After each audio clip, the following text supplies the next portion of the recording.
Pagkagising mo isang araw, wala na. Gcash, baka kami magawa kayo, nasimot po yung pera namin. Nasimot po yung pinagpagura namin. Kasama po yung pamposible. Hi, good morning. Sino man maaaram ng Gcash, paano ba mag-contact? Paano po mag-contact ng Gcash? Ubos lahat ng pera ko. Lahat ng pera ko, 38,000.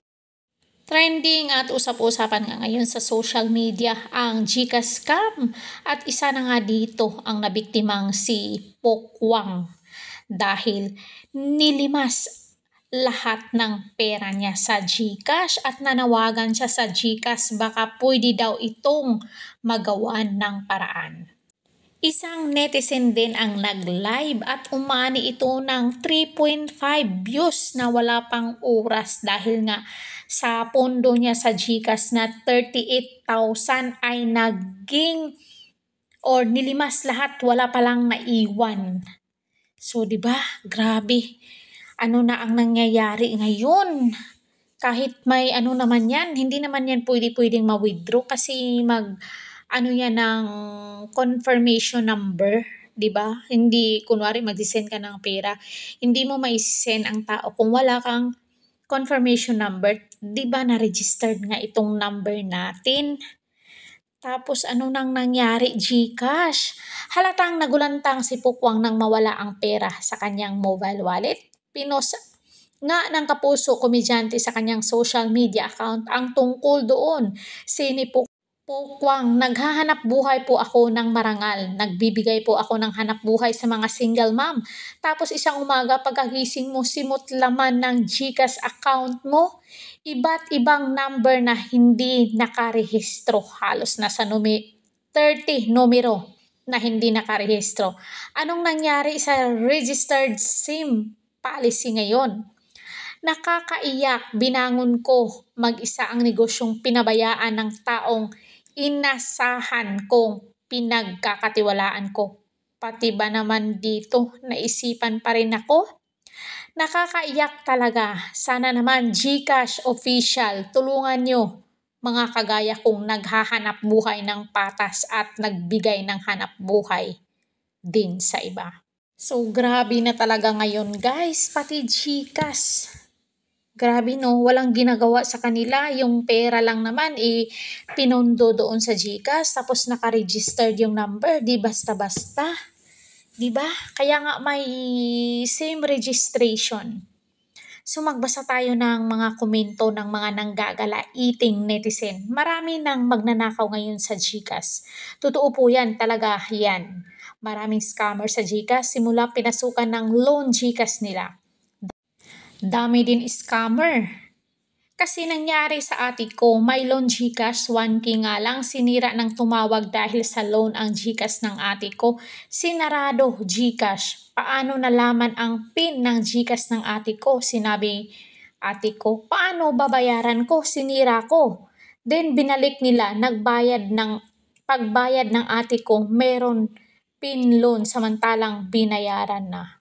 Alam nyo guys, yung magnanakaw ngayon, napaka-high-tech na talaga.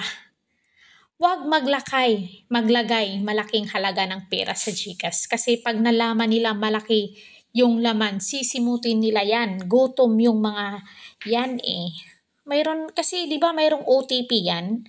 Paano kaya nila? Ay, Diyos ko. Sa may-ari ng CP binigay ng Gcash OTP, paano magagawang cash out? Para may pag-usapan. Hindi din yan. Ito ding basher. Hindi, ang daming ang nagre-reklamo ngayon dahil nga nawalan sila ng pera sa Gcash. May mga pondo sila. Kusang transact. Hindi nila kilala yung mga number. Pag tinatawagan naman, hindi naman naka-registered yung mga SIM. So, paano yun? Isa ka lang talagang basher.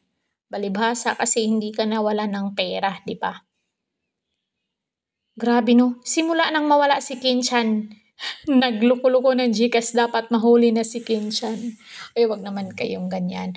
Wag na wag ka maglagay ng malaking halaga sa Gcash dahil palugi na sila sa daming times 2 nag-scatter at isa na ako doon. Yung 250 naging 4K, nanalo ako. Hahaha. Ay, hindi yan. Talagang may nagmaniobran ito. we can trust sa GCash. Dapat ang responsible ang GCash company. They have to trace the account. Oo. Or baka sila lang din ng GCash should be accountable. Dapat makasuhan din ang kumpanya na ito. May psychological at emotional effect ito sa mga user, lalo na sa mga nawalan ng pera, nakaka-stress. Oo, tama ka talaga.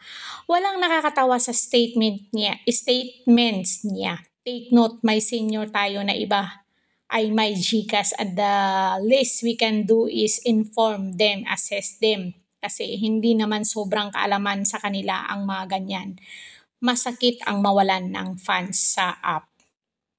Nakakalungkot naman marinig na may mga insidente ng pagnanakaw sa GCash na hindi pa nakakasuhan sa korte. Mahalagang tandaan, ang GCash ay mayroong mga seguridad at patakaran upang protektahan ang mga gumagamit nito. Okay naman ang GCash, safe naman, basta alam mo pinanggagawa mo, hindi yan mawawala kung wala kang ginawang mali. Di safe talaga ang GCash, kaya may ATM. Kaya dapat wag tayo magpondo ng malakihan sa GCash. Wala nang link na open days, ganon. Paano nakasend walang OTP? GCash naman, ang aga mo na masko.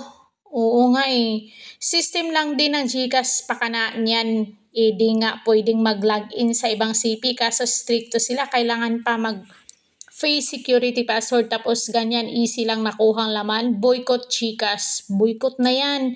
They will not return money. They might sympathize but no work around unsafe online app. Just look at it. They will never refund your money. Time will pass. They going to say sorry only. What if? Hay nako, Globe. Diyos ko. Ano ba naman kayo? Hi News 5, sana ibalitan nyo rin yung mga nawawalang pera sa Maya para hindi kayo bias. Willing po ako magpa-interview. Maya, ibalik mo milyon ko. Ay Diyos ko. Mas mabuti pang sa bangko na lang. Registered your SIM card. They said it will lower the mobile-related scam crime, they said. Ano yan, may mga hay nako, mahirap magsalita dito. So, nakikidalamhati ako kay Pokwang kasi syempre may paswelduhan siyang mga tao tapos nawala. Buti na lang may kaibigan siyang nagpahiram sa kanya, si Ogie Diaz. So, anong masasabi niyo dito mga Marites? Comment down kayo dyan kung ano ang inyong naging komento dito sa GCash. Huwag na kayong magpondo sa GCash, i-boycott niyo yung GCash. I-boycott yung Globe GCash. So yun lang mga kamarites ko. Don't forget to like, share, and subscribe. Caridad Official TV. Hanggang sa muli and thank you so much.